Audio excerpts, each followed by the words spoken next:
Alors, Day04, hein, qu'est-ce qu'il dit? Build and Destroy. C'est le sien, ça. Chal de ma confection, tu veux le faire, je le fais. Je pense qu'on a deux manières un peu différentes. Bah, vas-y, montre comment il fallait faire pour de vrai, et puis de toute façon, je parle vite fait de comment j'ai fait. Mais je pense que tout le monde a fait pareil de toute façon. Works. Alors pour le coup, non, tout le monde n'a pas fait pareil, c'est ça qui est rigolo. Attends, on a les sources, Build and Destroy. On a ça, les sources ADL. En fait, on avait récupéré toutes les sources pour vous donner un peu de contexte quand même. J'avais vraiment récupéré toutes les sources en me disant ah là là, RootMe, Xmass Platform va être down d'ici à ce qu'on fasse les write-up. Et côté équipe RootMe, Niche, Mika, NLWet et plus ont été super gentils et ont laissé ça up. Et merci à Niche Carralé pour que ça reste up un peu aussi, faut dire la vérité. Anyway, du coup on a les sources, MKDir Day-04. MV build dans Day04, CD Day04. Unzip du pote, code. Ok, de ce côté-là, on a donc, j'avais donné quoi? J'avais donné un Dockerfile qui permet juste de pouvoir avoir un setup reproductible. J'avais donné un Docker Compose qui permet d'avoir le flag qui monte. Le nom est plus ou moins random, mais en vrai, même si vous l'aviez, à partir du moment où vous avez un file read, lire proc self mounts ou proc mounts et récupérer les différents points de montage et un file read de plus, ça change pas grand chose. On a un petit cargo toml qui dit qu'est-ce qui va être buildé comment, et derrière on a moi qui fais du Rust, et attention, c'est pas beau à voir, parce que je fais pas de Rust. Je pense que c'est une techno d'avenir, mais clairement je suis pas assez compétent en low level pour prétendre faire bien du Rust. On a un petit serveur qui listen, port 3000, qui va dire j'écoute, bienvenue, qui gère les contrôles C pour shutdown, et appelle à Tokyo pour être en async, parce que je me suis dit pourquoi pas tester toutes les technologies d'un coup, ça va bien se passer. Et outre ça, on a différents endpoints, un slash qui nous dit oui oui c'est bon, je suis là, ça fonctionne. Lisez du code. Je répéterai forever ce que Charles Foll répète, à savoir lisez du code, lisez du code, lisez du code. Et une fois qu'on a ça, on a un deuxième qui dit remote build pour dire le Rust c'est trop cool, envoyez-moi vos fichiers Rust, je vais les build. Sauf que il y a pas mal de monde qui m'a dit oui mais est-ce que c'est intended, on peut faire ci, on peut faire ça. Ça flag, c'est fine. La intended c'était que, je vais quand même le up. Compose up. On va le laisser. Ah, ça build si vite, c'est beau, et donc clic droit, copie URL, npnido. On devrait lire plus de code. Cool. Maintenant, on a un post sur remote build, et ça nous dit quoi? Ça nous dit... ça va choper le body ça va choper ses bytes.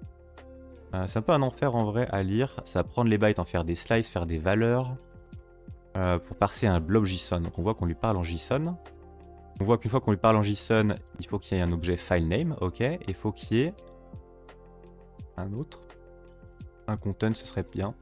Filename et content qui a été récupéré. Bon, de toute façon, c'est dans les clés du JSON. Donc, anyway, nous sommes partis. On a dit qu'on avait le get. Cool. On a dit qu'on voulait clic droit, extension, non pas du tout. Change request method. Nous sommes en post. On a dit qu'on voulait du application/JSON. On voulait du coup envoyer un JSON. Est-ce qu'il nous répond? Not found, en effet. Remote-build. Remote-build. On renvoie. JSON content. Et pas content. Ok. Pas content pour quelle raison, je suis plus exactement sûr. Normalement, il aurait pu dire failed to parse manifestat dans cargo toml. Il récupère les choses, il n'arrive pas à trouver le contenu et il die.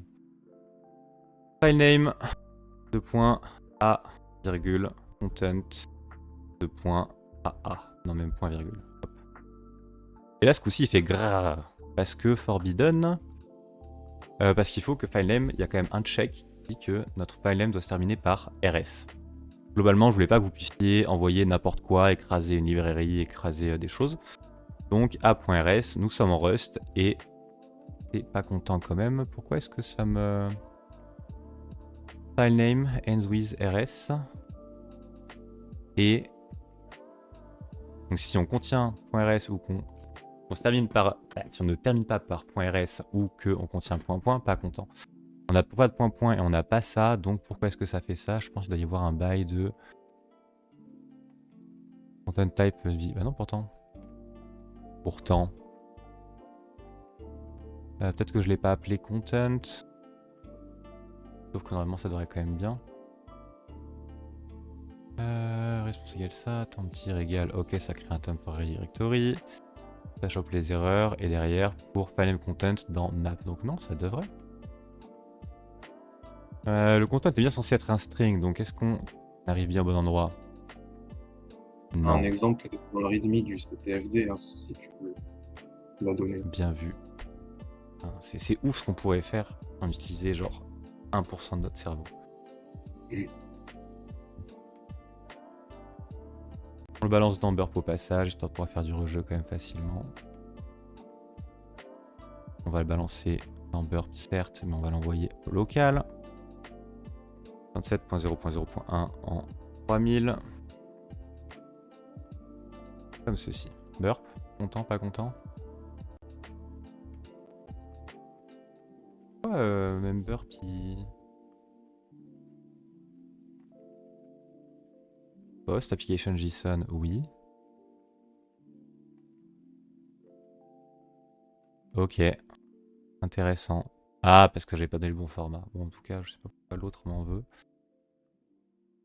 Si, ils ont fini par apparaître dans burp. Cool. Cool. Bon, toujours est-il, on a ça dans burp et il nous donne gentiment un ELF in fine. Donc on a réussi à demander le remote build en donnant un nom de fichier. Et donc c'est peut-être le SRC qui me manquait pour ça que ça râlait. Surtout la forme du JSON qui n'était pas la bonne. Et notre code Rust. Le code il est compilé, il n'est pas run. Et de là il y avait deux solutions. La première qui était la intended, à savoir Rust build.rs. Build script. En fait, de la même manière qu'on a des makefiles dans plein de langages, Rust voulait pouvoir s'abstraire de ça et ils ont fait en sorte qu'on puisse inliner, enfin pas inliner, qu'on puisse avoir un équivalent de makefile, soit également en Rust. Donc un fichier Rust qui est compilé puis run, ou peut-être évalué d'une certaine manière, j'ai pas regardé dans le détail, avant de faire le vrai step de compilation. Et du coup, ce fichier de build.rs peut lui contenir tout un tas de directives et de fonctions à faire. Donc je vais reprendre pour le coup ma payload, parce que juste crafter une payload pour crafter une payload.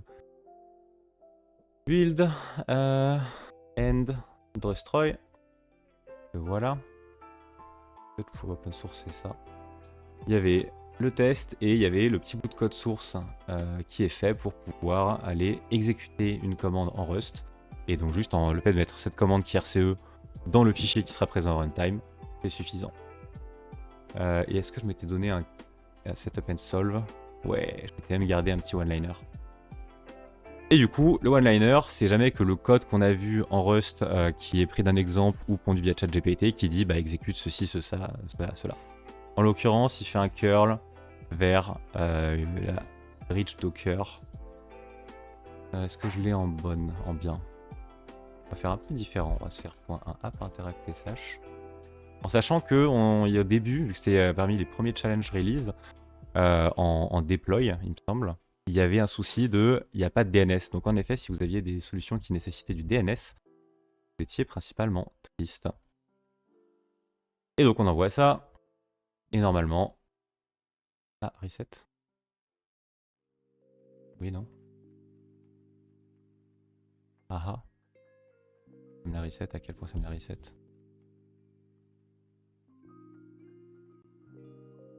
Oh mon dieu.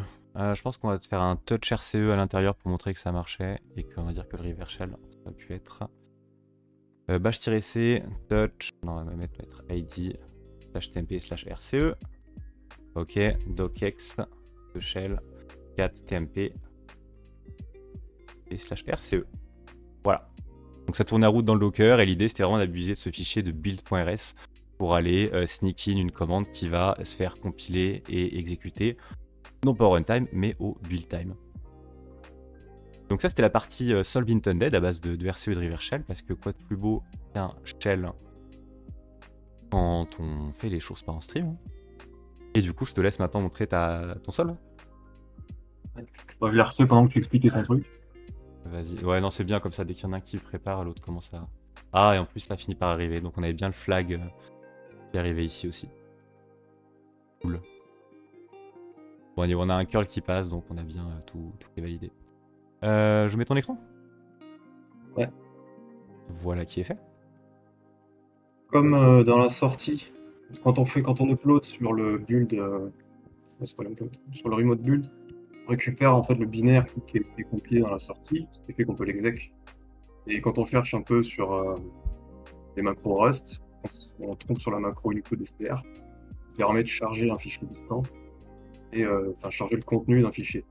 Donc en fait là, le MyStr va contenir le contenu de Spanish.in et on peut utiliser ça pour charger le contenu du flag puisqu'on sait où il est. On se trouve à un endroit relatif par rapport au build qui est fait. Donc en fait, on va faire exactement l'exemple qu'on a vu sur la documentation. C'est-à-dire charger le flag dans une variable, la print. Donc on va code ça.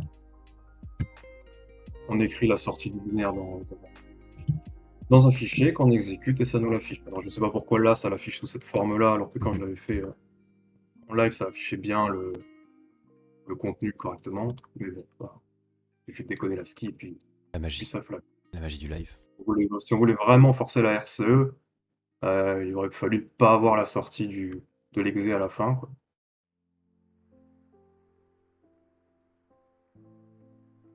Voilà. Donc, on rapatrie ce qui nous intéresse. Avec l'intérêt que le tien serait quand même vachement plus discret en termes de bruit si c'était un service à abuser.